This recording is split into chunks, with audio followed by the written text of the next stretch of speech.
টঙ্গীর বিশ্ব ইজতেমার ময়দানে দখলকে কেন্দ্র করে জোবায়ের ও সাতপন্থীদের মধ্যে তুমুল সংঘর্ষের ঘটনা ঘটেছে। এই ঘটনায় 2 জন নিহত ও প্রায় শতাধিক আহত হয়েছেন। এ বিষয়ে করণীয় নিয়ে বুধবার বেলা 11টায় রাজধানীর কাকরাইল মসজিদে ওলামা সম্মেলনের কথা জানিয়েছেন বাংলাদেশ খেলাফত মজলিসের মহাসচিব মাওলানা মামুনুল হক। মামুনুল হক তার ভেরিফাইড ফেসবুক পেজে এক পোস্টে এ সম্মেলনের কথা জানান। তিনি বলেন, টঙ্গী ইজতেমার ময়দানে রাতের অন্ধকারে সাতপন্থীদের অতর্কিত হামলায় নিহত, আহত ও ব্যাপক ক্ষয়ক্ষতির ঘটনার প্রেক্ষিতে করণীয় নির্ধারণে বেলা 11টায় কাকরাইল মসজিদে ওলামা সম্মেলন।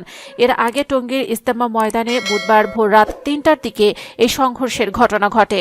এ ঘটনায় নিহতরা হলেন কিশোরগঞ্জ জেলার পাকুন্দি থানার এগারসিন্ধু গ্রামের বাসিন্দা বাচ্চু মিয়া ও ঢাকার দক্ষিণখানের বেরায়েত এলাকার বেলাল। আহতরা হলেন ব্রাহ্মণবাড়িয়ার বাসিন্দা আব্দুর রৌফ, ময়মনসিংহের মুজিবুর রহমান, আব্দুল হান্নান, টঙ্গীর জহুরুল ইসলাম, গোপালগঞ্জের আরিফ, সাভারের ফয়সাল, নরসিংদীর তরিকুল, চট্টগ্রামের শাহেদ, নরসিংদীর উকিল মিয়া, টঙ্গীর পান্ত, খুরশেদ আলম, কেরানীগঞ্জের বেলাল, নারায়ণগঞ্জের আনোয়ার, আবু বক্কর, আরিফুল ইসলাম, সাভারের আনোয়ার, নোয়াখালীর আনোয়ার ও সাতক্ষীরার ফোকরান আহমেদ। তাৎক্ষণিকভাবে আহত বাকিদের নাম জানা যায়নি।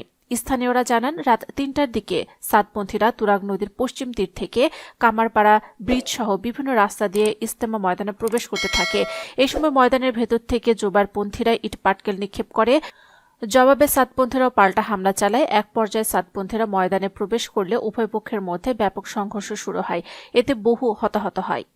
সাতপন্থীদের প্রভাবশালী মুরব্বী মুয়াজিব বিন নূর এক ভিডিও বার্তায় বলেন, আমরা এখন ইজতেমা ময়দানের নিয়ন্ত্রণে আছি। জোবায়েরপন্থীদের আক্রমণে আমাদের এক ভাই শহীদ হয়েছেন।